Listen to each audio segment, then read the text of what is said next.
All right, just to check, Laura, Krista, are you good to go? Yep. Yes, all set. Okay, great. Well, let me begin by welcoming everybody back yet again to the SMU Physics Department Speaker Series for Fall 2020. And each month is a theme, and we're continuing our October series with a really, Laura, I couldn't have picked a better date to give this presentation, to be quite frank. It's an excellently timed seminar, given especially last week's Physics Nobel Prize announcement, which I'm sure we'll hear more about. This talk expands on this month's theme of probing the unknown. And I think few of us can think of places more mysterious than inside black holes or around black holes. So this will be a very fun presentation, a very timely presentation today. And in a moment, I'm going to hand things over to Professor Krista Lynn-Smith to introduce our speaker, Dr. Laura Blecha. But before we get started, I just want to remind our audience, especially on Zoom, that we've got things locked down microphone-wise on Zoom, so there isn't a lot of talking over each other. But that shouldn't stop you from wanting to ask questions. So if you have a question and you'd like to ask during or after the talk, just go ahead and write the word "speak" in the chat window to indicate you wish to speak, and we'll interrupt the talk at the next opportunity to go to your question. Now, you'll only be able to speak when called upon by a moderator, but this has worked pretty well for us so far. And I'd especially like to encourage students to ask questions during or afterward. It's a good chance to learn something new, and if something isn't clear, to ask the speaker to clarify or expand on something that's been said. And just so everybody knows, this event is being recorded and simultaneously live streamed on YouTube. So hello to all of our viewers as well on YouTube. All right, so let me now stop sharing and let me welcome Professor Krista Lynn-Smith to introduce today's speaker. Hi, everybody. It's so great to see everyone here. As Steve said, our speaker today is Professor Laura Blecha. Laura is actually one of the people who first encouraged me to get into black hole research specifically. I remember a Skype session many years ago when she was a graduate student at Harvard and I was an undergrad at the University of Texas at Austin, considering grad school applications. And we had a nice chat then, and I think that's the first time we interacted. And then since then, I've had the great privilege of working with her on papers and in collaborations. So it's just been really great, and I'm always very impressed. As I said, she got her PhD in astronomy and astrophysics at Harvard, and from there went on to the University of Maryland, where we overlapped again for a little while. And there she held the prestigious NASA Einstein Fellowship, but also jointly the Joint Space Science Institute Prize Postdoc, which is a position that's between the University of Maryland and NASA Goddard Space Flight Center. She's now an assistant professor of physics at the University of Florida, and her research focuses on galactic to cosmological scale simulations of supermassive black hole and galaxy evolution, especially as they pertain to gravitational waves, like those that have recently been in the news out of the LIGO collaboration. So with that, I will let Laura take it away. All right, thanks very much, Krista. Let me just take a moment here to share my screen. What have we got here? Okay, sorry.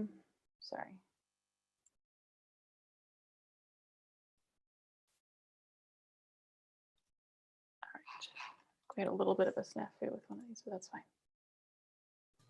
No worries. It's one of the other side effects of the pandemic era, right? Yeah, I think one of my slides got messed up, and I was having a little bit of issue with the Dropbox syncing before this, but that's okay. I think I've got the link open. I can show. Okay, so thank you very much for that introduction, and thank you very much for having me. And yeah, as Krista said, I've known her and been talking about black holes to her for quite a long time now. And it's good to hear that I had some influence on Krista ending up working on black holes in the end. I just wanted to make sure you're looking at my title, the view of my title slide right now, right? Indeed, and we can see your pointer as well. Okay, wonderful. All right, well, so today I'm going to talk about some of the work that my group has been doing recently on supermassive black hole evolution and how it fits into the broader context of some exciting things going on in the field. So first, I want to take a moment to introduce my group members. So I have Aklant Bomik as a postdoc working at UF in my group, and then grad students Annalise, Mohammed, Anish, and July. I'll talk about some of their work as we go along. And then, of course, I have many collaborators, too many to fit on the slide, who are also involved in an integral part of this work as well. So to start with, I want to talk about some basic terminology for folks who aren't familiar with these acronyms as an everyday part of their work. So supermassive black holes.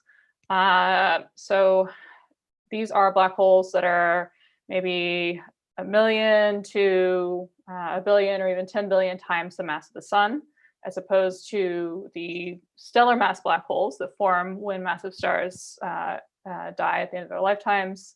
And those tend to be more in the range of tens of solar masses, or as we found out recently from LIGO, maybe up to even 1 or 200 solar masses. So that intermediate mass regime between supermassive and stellar mass black holes is very much of interest and has been for a long time, but obviously with LIGO actually detecting one recently, that's something that's gotten very exciting recently.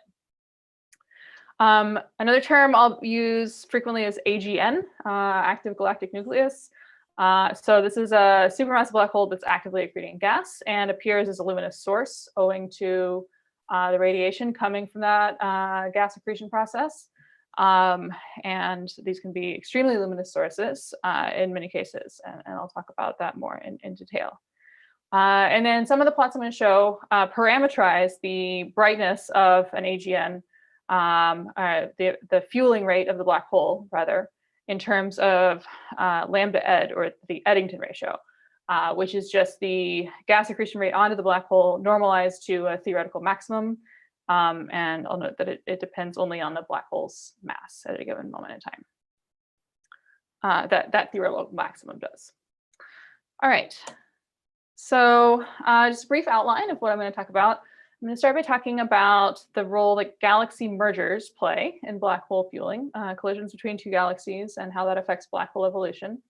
And then another consequence of galaxy collisions is the formation of supermassive black hole binaries, which are of great interest because they lead to powerful gravitational wave sources and multi-messenger sources. And then finally, I will talk about black hole binary spin evolution and how those can lead to powerful gravitational wave recoil kicks of black holes, even ejecting them from galaxies. So this is, I think, the slide that got messed up. So let me stop sharing momentarily and switch to a different screen so I can show you this movie.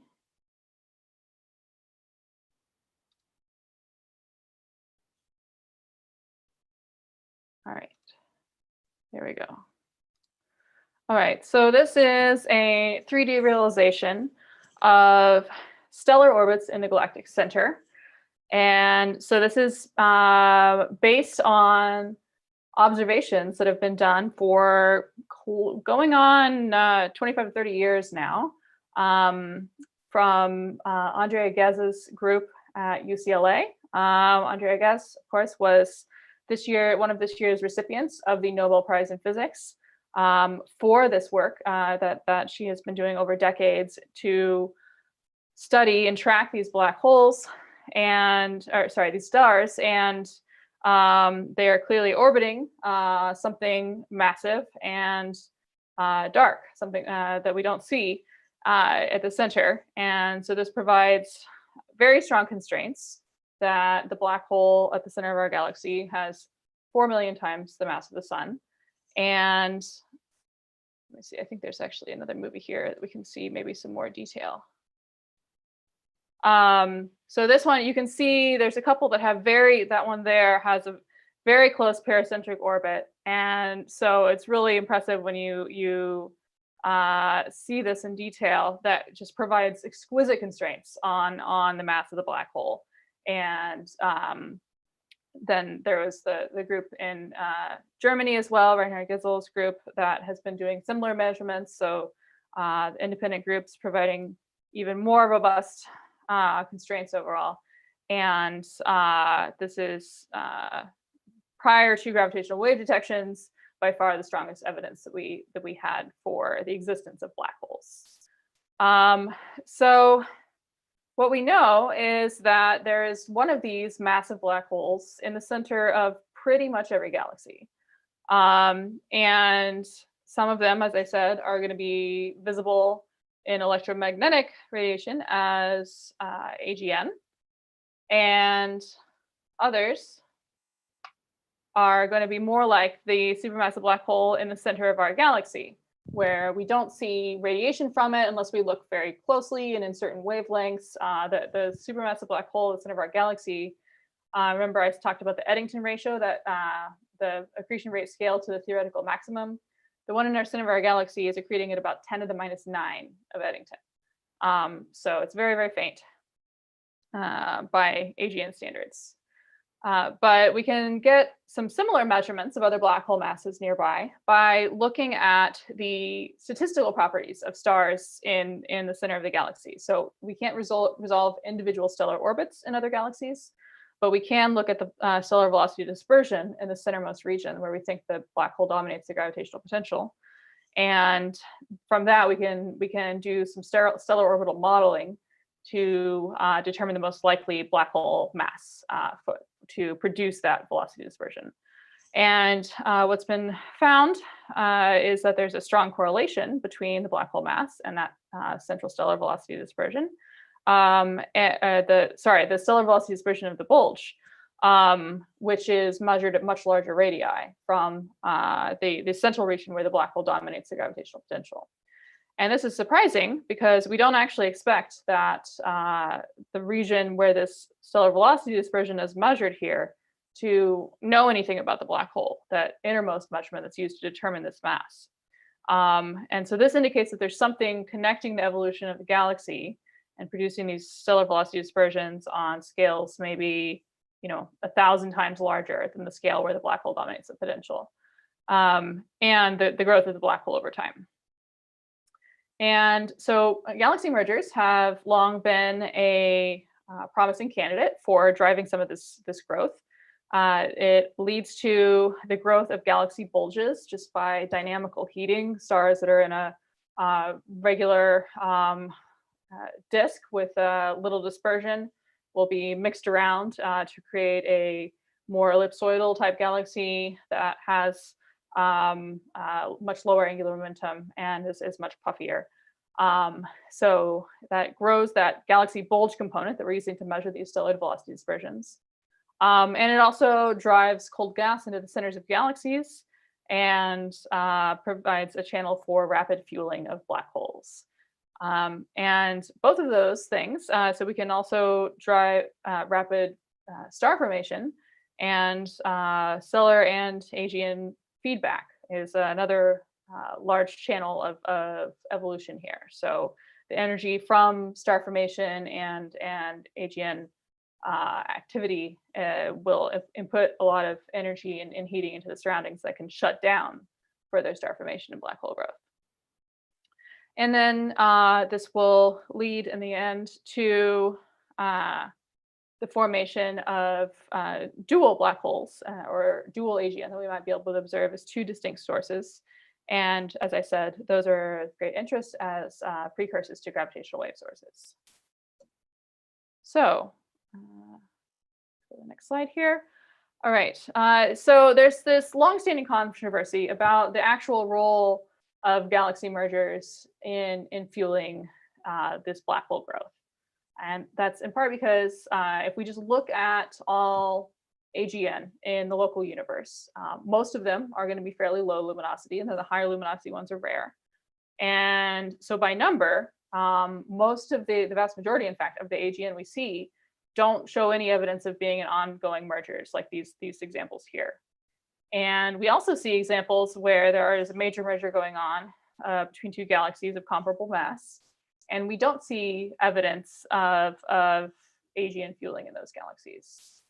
So this has led numerous studies to conclude that there's no very significant evidence for a connection between galaxy mergers and AGN fueling. But it turns out that the disparities between studies owe a lot to selection effects, especially nuclear obscuration, which can affect, or it does affect the observations at different wavelengths very differently. So this is going to start playing a movie here showing a cosmological simulation. So this is simulating a volume of the universe from very early times, very high redshift, to the modern times, to redshift 0. And so you see gas density, dark matter density, and stellar density from left to right. And you can see matter clumping following the dark matter density distribution and forming these galaxy groups and clusters along these filaments. So this particular cosmological simulation was run with the AREPO moving mesh magnetohydrodynamics code, and as part of the illustrious TNG simulation project. And in addition to the magnetohydrodynamics and gravity, the code includes a lot of subgrid models for physics that we can't resolve directly. And that includes star formation, supernova feedback, black hole formation, accretion feedback, metal enrichment of interstellar gas, and so on. And so these simulations, and there are other groups and other codes that run similar simulations, and we are able now to produce good agreement with many important empirical quantities, including galaxy morphologies, distributions, and merger rates, the density of star formation over cosmic time, AGN luminosities, and black hole and stellar mass functions. So my grad student, July Thomas, has been using the data from the illustrious TNG simulation to study the connection between merger events and black hole growth. And she's been using this high time resolution ancillary data set that we have, which outputs a lot more detail about the black hole growth over time than we have just from the snapshot, the full snapshot data. And so just to give you an idea of how that works, this top plot here is showing the accretion rate scaled to the Eddington rate versus the time relative to a merger event. And the red dots here are supposed to indicate the typical time resolution between snapshots in this simulation. And the blue curve here shows the accretion rate over time from the high time resolution ancillary data that we have available. So you see that you get much richer detail and you capture this very steep rise in accretion right around the time of the merger event. So she's been studying this systematically throughout the simulation. And so this bottom plot here is showing that I think something happened to the legend. So we're looking at the gray curves here show just the accretion rates onto black holes in normal galaxies, not merging galaxies. The red curves here show the accretion rates onto merging galaxies, or onto black holes in merging galaxies. And the blue shows a subsample of those that have low black hole masses and high gas fractions. And the x-axis here is log of redshift. So this is starting from very early times at the right hand and going to very recent times at the left-hand side of the plot. And so what you see is that there's an even cleaner separation at high redshift, where most black holes are low mass and most galaxies are gas rich, because that gas hasn't formed in the stars yet. But this elevation in the accretion rates persists down to even low redshifts at more recent times. So this is showing that we have this subpopulation for which mergers are an important fueling channel of black hole growth. Similarly, Aklan Bumik, my postdoc, has been studying black hole fueling in illustrious TNG from a different perspective, looking at the presence of black holes in pairs or triples or quadruples on various length scales and looking at their AGN activity. So this plot here shows the fraction of AGN that are found in pairs and multiples. And then this bottom plot here is showing the excess that we get over random pairing. And the left panels are showing the pairs and multiples on 100 kiloparsec scales, and the right panels on 10 kiloparsec scales. So we find that, especially as you go to smaller scales, we see this enhancement that indicates that the galaxy merger event is in fact driving that excess in black hole growth. So there we go. As I mentioned before, obscuration is an important point in determining whether we actually see evidence of these AGN. So simulations provide a powerful tool for just seeing what the accretion rates are, regardless of any worries about empirical selection effects. But we can also demonstrate using both observations and simulations that we expect obscured luminous AGN to occur preferentially in galaxy mergers. So the left panel here is showing a sample of dual AGN or AGN in merging galaxies from work by Mike Koss et al. That is showing the separation between the pairs on the x-axis and the X-ray luminosity on the y-axis. Whoops. And the fact that it's showing X-ray luminosity is significant because the X-rays, especially these black points here, which are higher energy X-rays, are less sensitive to attenuation by dust. And similarly, on the right-hand plot here, we're seeing also derived from hard X-rays, high energy X-rays, the cumulative distribution of column density of gas along the line of sight to the black holes in a sample of merging galaxies, divided into early and late mergers. And you can see that in particular, the late stage mergers, but all mergers in general, have more obscuring dust in their nuclei than just the overall population, which is shown with that dotted line there. So we can look at this in more detail using idealized simulations, as opposed to the cosmological simulations I showed before. We can't get the initial conditions as robustly with these idealized simulations, but we can get much greater time resolution and spatial resolution. So this is showing a simulation, and this visualization was made to compare with a dual AGN object from this recent work led by Mike Koss, where these AGN were detected in the hard X-rays, and then subsequent imaging showed that a lot of their hosts did indeed show merger activity that was unresolved in lower resolution observations. And I'll also point out that these simulations, so this is a hydrodynamic simulation that also has been processed with a radiative transfer code. So this is producing a mock 3-color optical image, very similar to what would be seen with the Sloan Digital Sky Survey. So this here is showing 4 snapshots from the final stage, coalescence stage of that merger that I just showed. And on the left panel, you can see the bolometric luminosity of those black holes versus time, as well as the obscuring column along the line of sight to each black hole. And then 2 different indicators of AGN activity. And so you can see that they all peak right around the same time during this final coalescence stage. So supporting the idea that late stage mergers do indeed trigger obscured luminous AGN, and often dual AGN that are simultaneously active.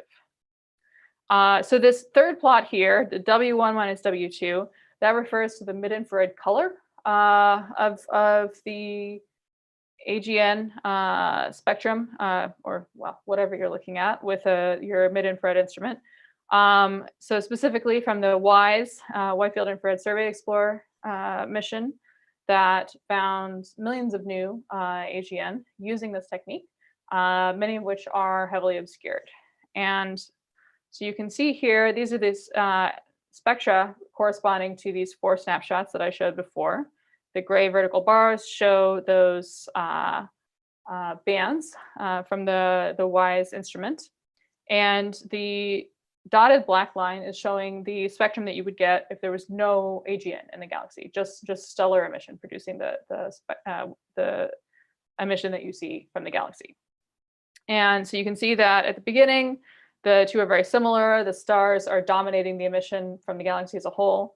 But as we get to the most luminous AGN phase, the AGN starts to dominate the emission and produces this very characteristic red slope through these WISE bands here, which is a indicator of very hot dust close to the sublimation temperature, which is being heated by the powerful ionization field of the AGN. So we recently, with this suite of simulations, use this analysis to propose new color cuts that, at least for systems in the local universe, out to moderate redshift, produce higher completeness and reliability than cuts that are commonly used in the literature. And as a corollary of that, we find that there's a very high incidence of dual mid-infrared selected AGN on the smallest separation scales. So this is on the left showing a result from our simulation suite, and on the right showing a result from observations, comparing optical AGN versus projected separation of their galaxy pair hosts with infrared selected AGN. And you can see that the infrared AGN are much more likely to be found in these late stage mergers, which is similarly what we find in our simulations. And from follow-up, we know that a high fraction of these are indeed turning out to be dual AGN. And future instruments such as the James Webb Space Telescope, which hopefully will launch very soon, will be a great way to find even smaller separation black hole pairs in these types of systems. All right, so now I'd like to move on to talking about the formation of supermassive black hole binaries. So this is sort of a schematic that outlines the various phases that black holes pass through on their way to forming a gravitational wave source. So at the very largest stages, they're just following along with what the galaxy does. And eventually the galaxies coalesce and their nuclei will inspiral and form, this is what we call a dual supermassive black hole or a black hole pair. This is all happening via dynamical friction, lots of small interactions with stars, long-range interactions that introduce a net drag force. And so this is happening on hundreds to tens of kiloparsec scales. So hundreds to tens of light years. And then the black holes have to evolve to much smaller scales, more like parsec scales, before they form an actual gravitationally bound binary. And from this stage, they're going to, dynamical friction is no longer efficient. And so they're going to continue to evolve via stellar scatterings with individual stars. We call the region of phase space for stars the loss cone of low angular momentum stars that can interact with a binary. And then also gas drag. For example, if the black holes are embedded in a circumbinary disk. And then finally, if the black holes evolve down to much smaller scales, milliparsec scales, they will enter the regime where gravitational wave emission dominates their further inspiral to the final merger. So there's been this long-standing question of whether or not black holes can actually get there to the merger part, and or if they can do it in a reasonable amount of time. And so the stellar scattering process I mentioned will eventually, in some configurations, evacuate the central region of the galaxy of these low angular momentum stars. And this has been proposed as the reason behind the observed dichotomy in the central light profiles of elliptical galaxies, where some of these have this turnover of their density profile, indicating a deficit of central stellar light. And early calculations show that if you take just sort of the simple spherical system of collisionless objects, that this stalling issue is actually a big problem. They're going to run out of stars to interact with and stall on about parsec scales, and then just hang out there for more than a Hubble time. So then we don't get any gravitational wave sources, and it's hard to sell your experiment for funding. And so this has been the subject of a lot of focus and consternation about whether or not there really is a final parsec problem, as it's known. It turns out that if you get away from the spherical cow of those early calculations, then there are actually a lot of ways to get around this final parsec problem. Real stellar systems aren't spheroidal. They're ellipsoidal and generally triaxial. And that triaxiality allows for angular momentum exchange between stars on a much, much shorter time scale, such that new stars can be scattered onto low angular momentum orbits to interact with the binary in the core. And of course, if you have an ongoing galaxy merger, then you might not just have a triaxial galaxy potential. You might have something that looks more like a train wreck, like this famous galaxy merger image here. So that could create a potential that's extremely asymmetric and time varying. And then, as I said, gas dynamics can also play an important role here. And so in many cases, the gas surrounding the black holes may be more efficient than stars at driving the black holes to merger. All right. So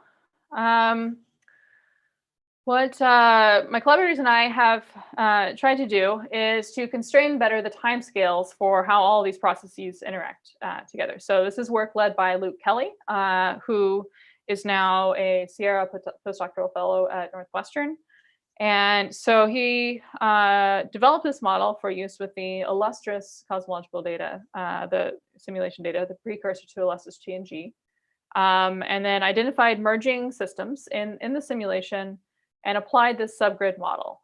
So basically all of this stuff that I just described is happening below the resolution scale of these large cosmological simulations. And so the idea is to try to use analytic models with the conditions of the galaxy at the time of the merger event in order to predict how long the black holes will take to actually inspiral to a merger. And so this is showing the inspiral timescales versus binary separation here, where the gray curves show the net hardening timescale for all of these processes combined. And the biggest unknown here, it turns out, is the efficiency of this loss cone refilling. So how quickly stars can be scattered back onto low angular momentum orbits after that initial core is depleted. And so here, this F refill equals 0.6 is just parameterizing that uncertainty and saying, well, we're going to allow a little bit of refilling, but not a ton. It's not a linear scaling how this parameter works.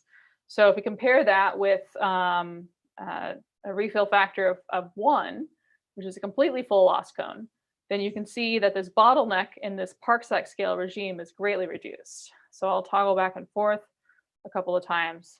You can see that this turns out to make a big difference in the cumulative hardening timescales of these binaries. And another consequence of this is that if the black holes do take a long time, in some cases, to inspiral, if the final parsec problem, maybe it doesn't keep all binaries from merging ever, but maybe it creates systems where binaries take many gigayear to merge. And in that case, that's typically going to be longer than the mean time between galaxy merger events. So you could end up with a third galaxy entering the system, bringing in a third black hole. And so then you could end up with a triple interaction. If the black holes do indeed form a strong triple system, then you can get a chaotic interaction. You could get the third body, the lightest body, ejected from the system, which will shrink the inner binary and could drive it to rapid merger, or driving increases in eccentricity that could also greatly shorten the merge time. So it's been shown with recent work that even if all black hole binaries stall due to the final parsec problem, triple interaction should save the day and eventually produce enough black hole binaries in the gravitational wave regime that we should be able to detect something with low frequency gravitational wave experiments. So this galaxy image I'm showing here is recent work by Ryan Fifley, a grad student at George Mason, who published this paper on this triple system. Now the scale here is of order a few kiloparsec. So the system is notable as it's the first triple AGN that's been found where all three AGN are within 10 kiloparsec of each other. So that's very exciting. But this is still far outside the strong triple interaction regime. So these black holes don't know about each other gravitationally yet at all. All right, so this is a good point to transition to talking about the gravitational wave signatures that should actually be produced when two black holes do finally get to milliparsecs scale separations or so. So this plot on the right here is showing gravitational wave strain versus gravitational wave frequency in this low frequency regime here. These colored regions are showing the typical expected frequency and signal amplitude for gravitational waves that could be detected with pulsar timing arrays and also with LISA. So pulsar timing arrays are sensitive to gravitational waves at nanohertz frequencies. So these are extremely low frequency waves, which would be produced by the more massive of the supermassive black holes, so 1 billion solar masses or so. And the idea is you have some ensemble of pulsars, millisecond radio pulsars that you're observing on different parts of the sky. And you're looking for coordinated deviations in the arrival times of the pulses that indicate that a gravitational wave has passed between the pulsars and Earth. And if you see, this is the prediction by Hellings and Downs, that if you see, look at enough pulsars at different points in the sky, there should be this angular correlation between the pulse arrival time delay and the angle between two pulsars on the sky. And so that's what's being looked for now. These experiments have been going on for well over a decade now and are starting to put really interesting constraints on the data. I'll come back to that in a moment. And I'll also just emphasize that these are sensitive to gravitational waves primarily from steady sources, right? So they're not like LIGO seeing actual merger events, right? They're looking for a continuous source on the sky, which is being produced by supermassive black hole binaries orbiting at milliparsec scale separations, all throughout the observable universe. You know, obviously, the more massive and the closer by the black hole is, the stronger the signal it produces. But we expect to see a stochastic background from this ensemble of black hole binaries across the sky. So that's what pulsar timing arrays are looking for as a primary signal. LISA, the Laser Interferometer Space Antenna, is sort of like LIGO in space, but it's about 1 million times longer arms and sensitive to mergers between black holes that are at the lower mass end of the supermassive black hole mass range, so less than 10 to the 7 solar masses or so. And LISA will be able to detect actual merger events. And in fact, because these black hole merger events are so luminous, I mean, you think about, the LIGO events confirmed theoretical expectations that when two black holes merge, you lose something like a few % of the mass of the black holes as energy in gravitational waves, right? So that's astonishing if you have, two 30 solar mass black holes merging, and then you have like a few times the mass of the sun that's being radiated away in gravitational waves in a matter of seconds. That's hard to wrap your head around. So with these supermassive black hole mergers, we're talking about something that would be of the order of, a few 10,000s or, even 100,000 times the mass of the sun, times c squared in energy that's being radiated away during these merger events. So it turns out that we can actually expect to see them, detect these with good signal to noise throughout pretty much the entire observable universe, which is really exciting because for many reasons, but one of which is there are black hole mergers that probably happened at very early times that could tell us a lot about how these supermassive black holes actually formed in the first place. And LISA may be the only way that we can actually see those black holes robustly and know something about their masses. All right, so let's see. How am I doing on time? I just want to do a brief time check.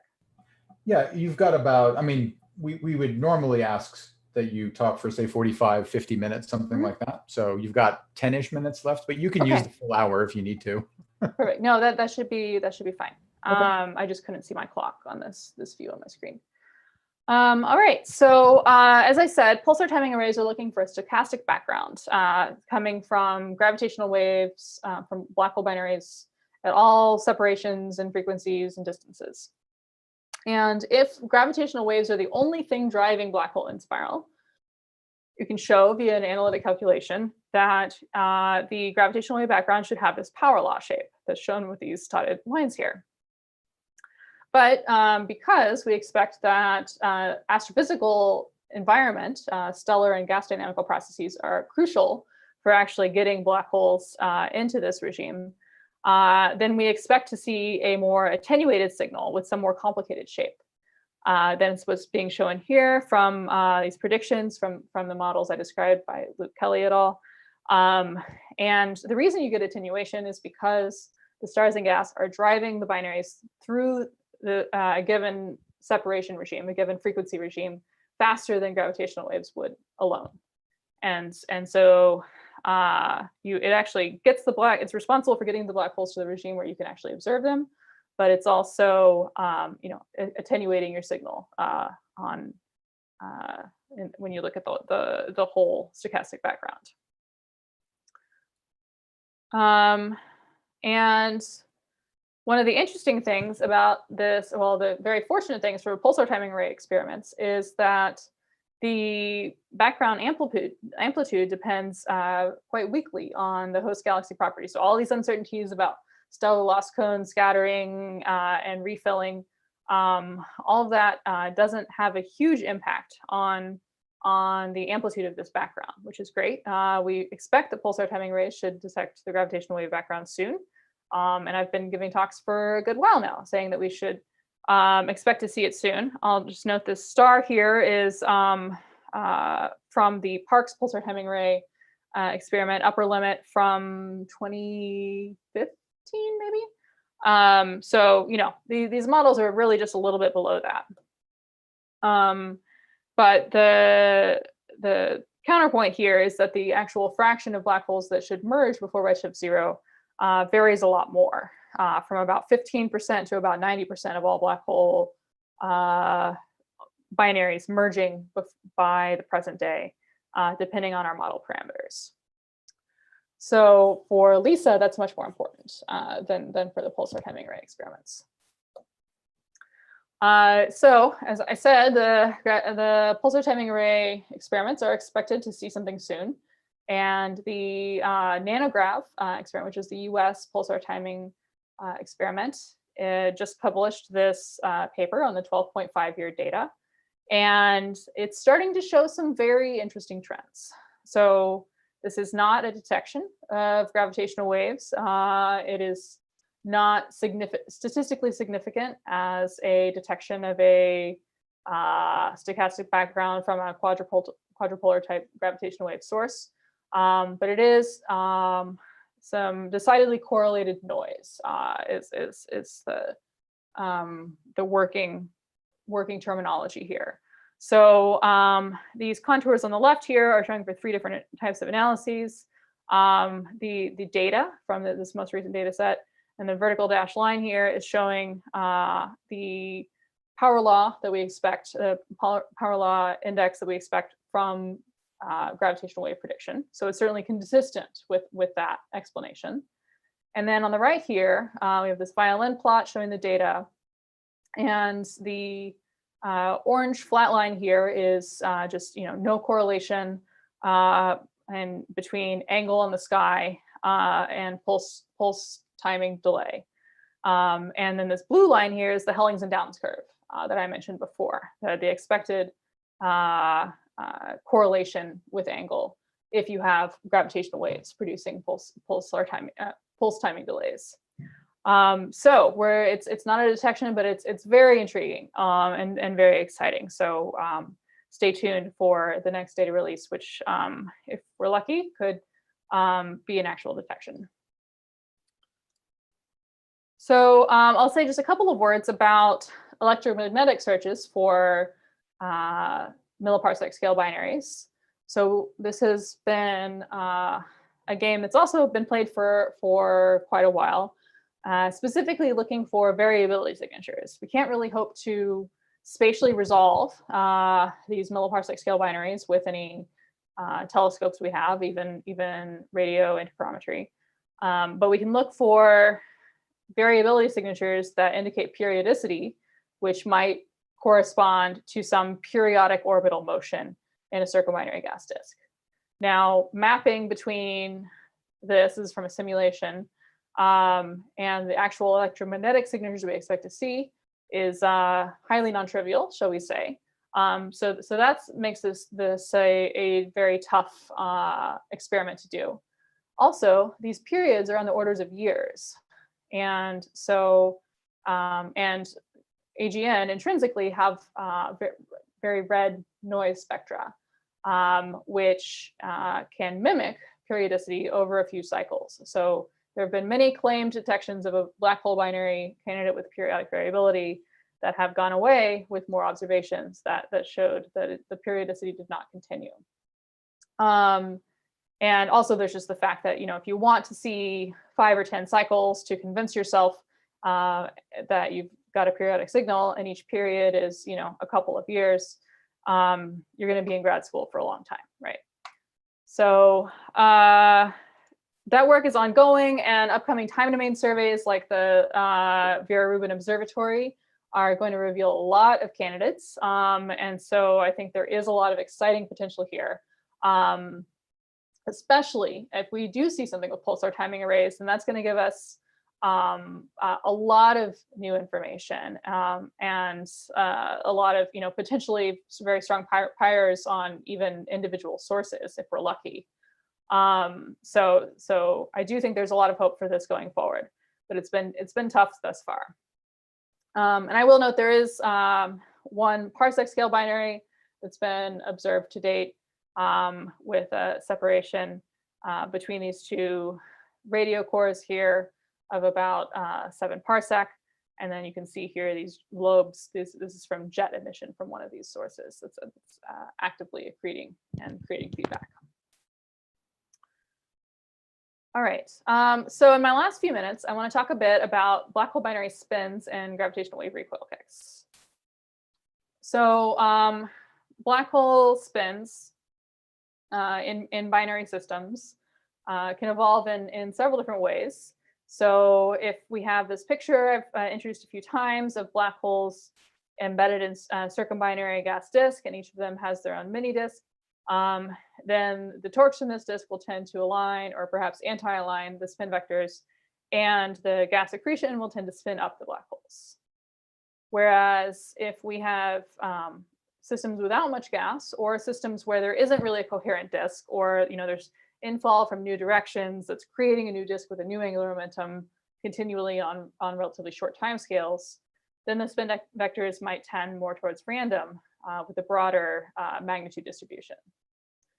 And then if the spins are misaligned when they enter the gravitational wave dominated phase, then general relativistic precession will dominate their further evolution. And this will depend on the binary parameters, but in general, this is dominated by what's going on with the primary black hole. So in this illustrative cartoon here, where a highly misaligned primary black hole tends to pull the secondary into greater misalignment. So why do we care about spins? Well, for one, if we see a precessing binary black hole merge in the LISA band when LISA flies, then if we're lucky, if there's enough signal noise and there's enough of a strong precession signature, we could see a precessing waveform. It's not clear yet how likely that is, but that is a very exciting possibility for constraining directly these black hole binary spins, and doing some new tests of gravity in a strong regime. Spins are also thought to have something to do with the mechanisms for AGN feedback, in particular for collimating jets of outflows, as opposed to some more uncollimated thermal or radiative feedback in uncollimated winds. And there's this gravitational wave recoil thing that I've mentioned a few times without really explaining. So the idea here is that if two black holes merge with some asymmetry in their mass or spins, then the gravitational wave emission is asymmetric, and that creates a net linear momentum flux away from the system. And numerical relativity results a little over a decade ago showed that the maximum kick, to everyone's surprise, could be quite large, up to thousands of kilometers per second, which is enough to eject a black hole from even the largest galaxies. But this is highly dependent on the black hole spins. So if the spins are perfectly aligned, the maximum kick you can get is 175 kilometers per second.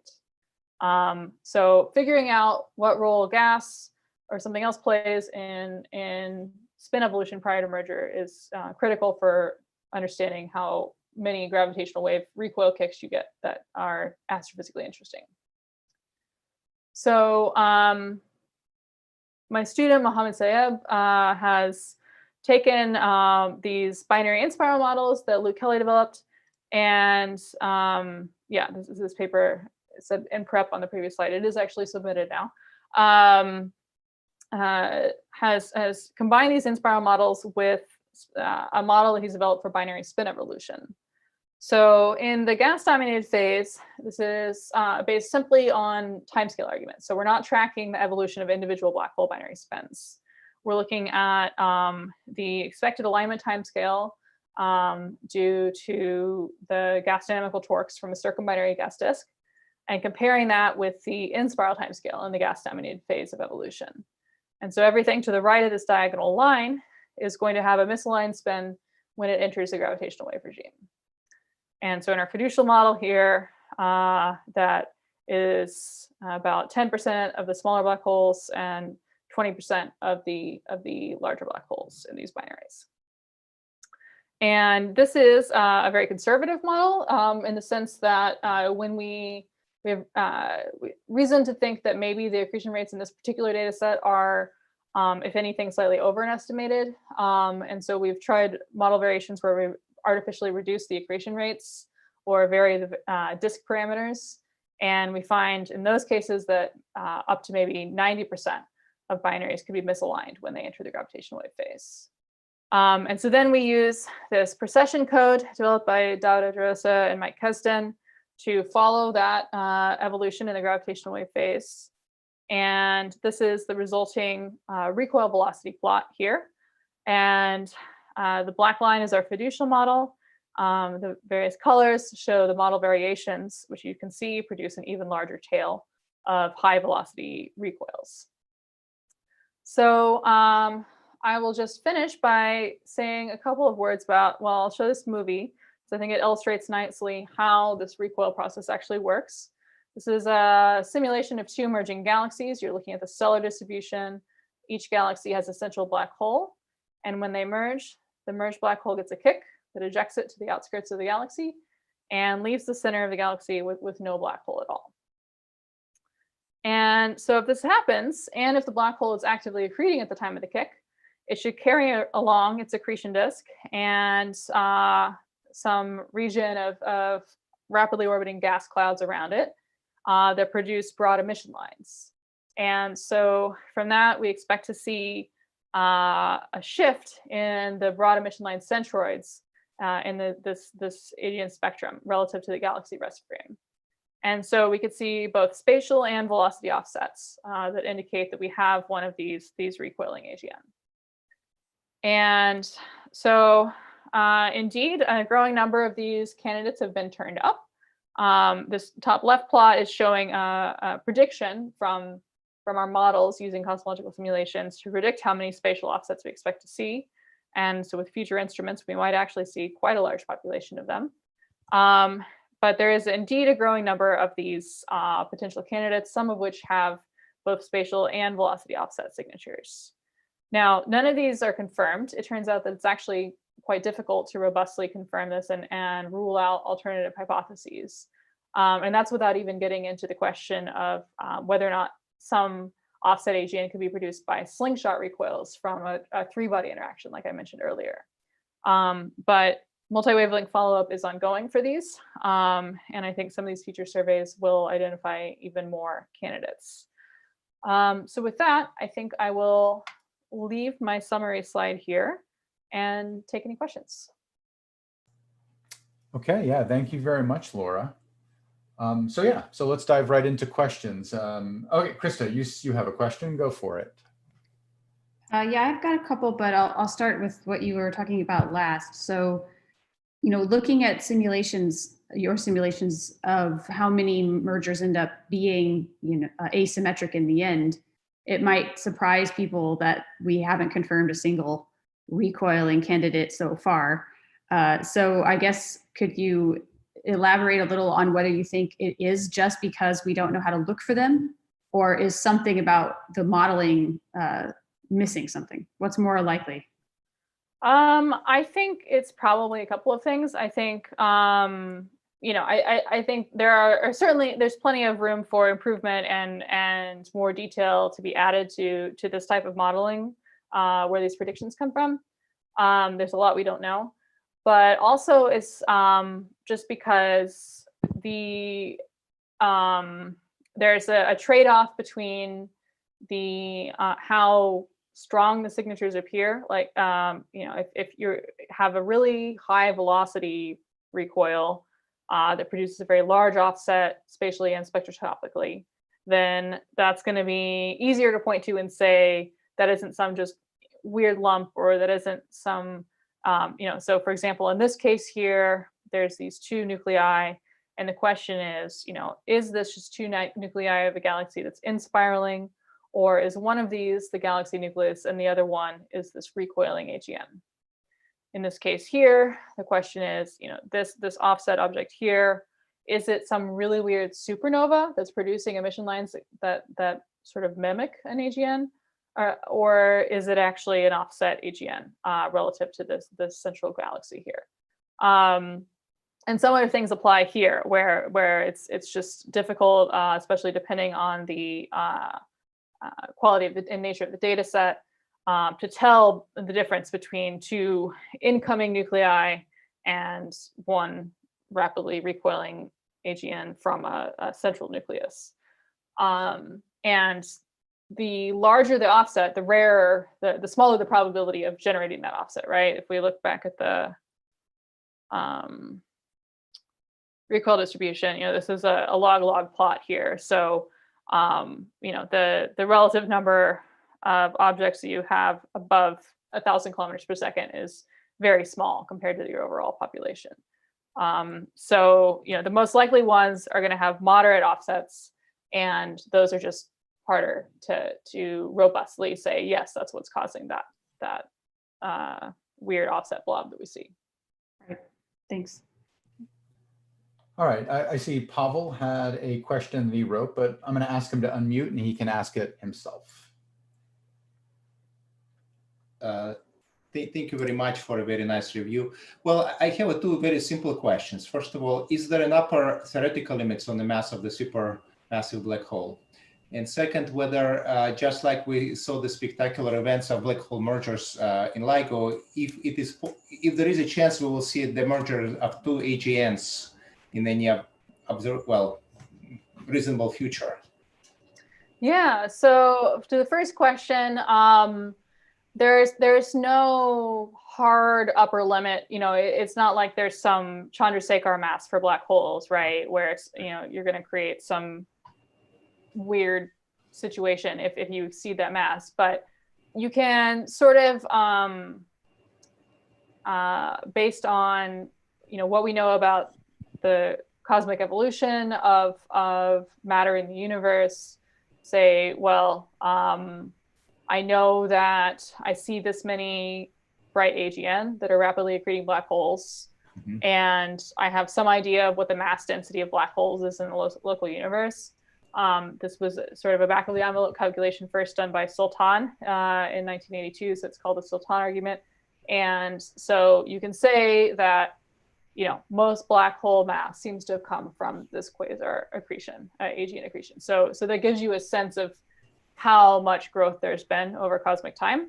Mm-hmm. And then we can see that the mass function, drops off sharply as you go to higher and higher masses. So there certainly could be a 10 to the 12 solar mass black hole out there somewhere. But, statistically, it's unlikely. Okay. But is it possible that we'll see the merger of two AGNs? Yes, thanks for reminding me of the second part of your question.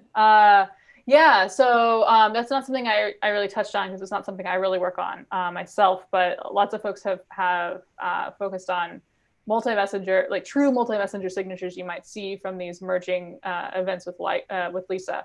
And so, yeah, if there's active accretion going on, then you might see a bright flare from the sudden, merger of the two black holes, creating some sort of, and then the gravitational wave emission creating some sort of shocks in the surrounding gas. The recoil itself might create some sort of shock wave that generates a flare. Some preliminary models, GRMHG simulations have suggested that you might get launching of relativistic jets. So the details are a little fuzzy, but yes, we have good reason to think that unlike black hole mergers with LIGO, we should hopefully be able to see some photons. Okay, thank you. Mm-hmm.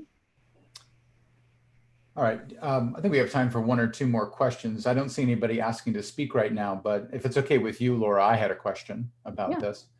One of the exciting things that happened, at least from the perspective of a particle physicist like me, in the wake of the observation of gravitational waves from black hole mergers, was the sudden explosion of things that I personally hadn't expected to happen from that. For example, there were suddenly these very interesting attempts to test quantum gravity, to put constraints on like the mass of the graviton in some limited model, assuming it's propagating, at nearly the speed of light and things like that. But, leading up to the actual detection, I hadn't anticipated that there'd be this explosion of really novel uses of the data. Let's look ahead here. Let's say that the pulsar timing array approaches really do see some kind of angular correlated observation, across the sky. Or, LISA comes online in what, a few years, 5 years from now, 6 years from now? Is that it's going to be more like mid-2030s is the current. Oh, it's mid-2030s. Okay, all right.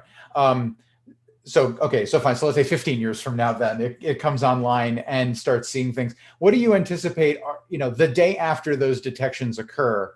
What are the questions that you think people will really be asking now that the detection has actually happened? Yeah.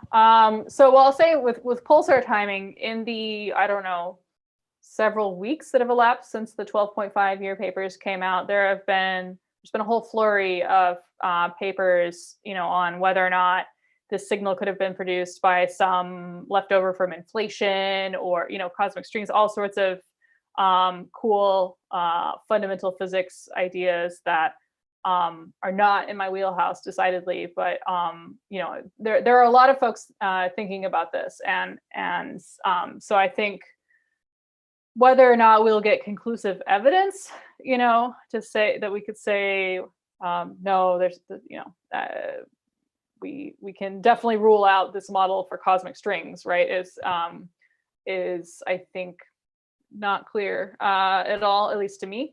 But certainly, I think we will be able to constrain. I mean, it is an empirical constraint that in some areas where there are not a lot of empirical constraints.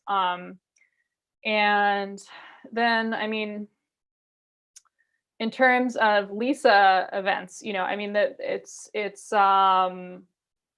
LIGO has, it is going to have completely blown open, the field of gravitational wave astronomy and turned it into a whole industry. I mean, it really already is doing that by the time LISA flies.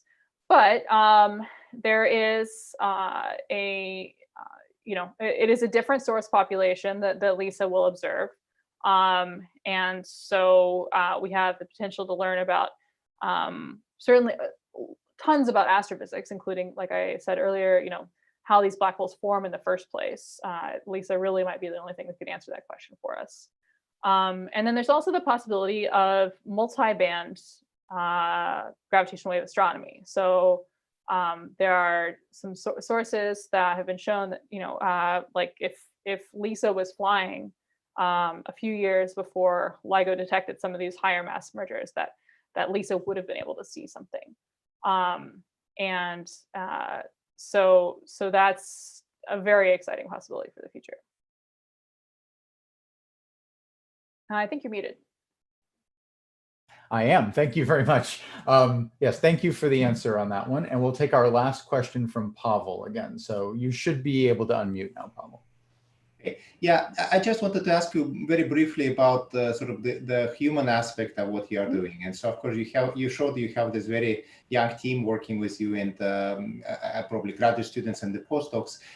What do they typically do? So again, what kind of, well, in addition to the astronomy, how do you analyze the data? So what kind of codes do you use? What kind of challenges, technical challenges, or they encounter perhaps new skills that they learn? Can you comment a little bit on this? Yeah, great question. So it's a combination of things. So there's the large cosmological simulations I described, the illustrious and illustrious TNG simulations. Those are huge projects that required a large team to develop that simulation data. And, I played a small role in, one part related to the black holes. So there's this rich data set that just keeps generating tons of papers. And so some of the work that my group has done that I talked about, it just involves using Python analysis scripts that we've created primarily to analyze that simulation data output. And then there's also a lot of work that we're doing to run new simulations. So both the idealized simulations I talked about, and then a lot of the work we're getting started with now that I didn't really talk about is running new cosmological zoom simulations, where we progressively increase the resolution towards the central region of one halo that we decided we want to focus on, one galaxy. And we're using those to try to develop newer models for the black hole physics. And because obviously we always have to make approximations for these subgrid models. And so we're trying to improve on those, and in particular, get a better sense of what LISA will be able to learn about black hole formation from its actual observations by doing more of a systematic comparison of the predictions of different seeding models. So these models you develop in your group, or you use someone else's model? So how does it work? So at the moment we're working on developing some of our own models. I mean, and that's part of a larger collaboration. Paul Torrey, who's faculty at UF as well, is one of my close collaborators who's working on this, and other folks on the who've been on the illustrious team are involved with that. But yeah, we're sort of starting a big effort right now to try some new things that haven't been tried before, at least with this particular code. Okay, yeah, thank you so much. Mm-hmm.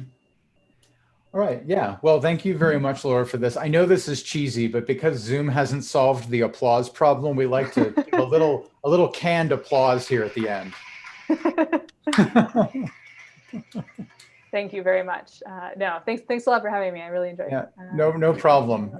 Yes, canned applause from the 1950s has a purpose again. So who knew? Yeah. Yeah. No, thank you very much for agreeing to do this. I wish we could have actually hosted you in person. I think in the future, we look forward to trying to do something like that again with you. It sounds like there's going to be plenty of exciting stuff coming out in the next few years. So I have no doubt we'll have an excuse to invite you back. Hopefully so. Yeah. Okay, hopefully when that happens again in the not too distant future, that we can travel again. Agreed. Yes, absolutely. Well, on that very positive note, I'd like to thank everybody for participating today. Thanks again to you, Laura, for offering to give this presentation today. And we're going to go ahead and close out the event. So have a good evening, everybody. Stay safe. Bye. Bye.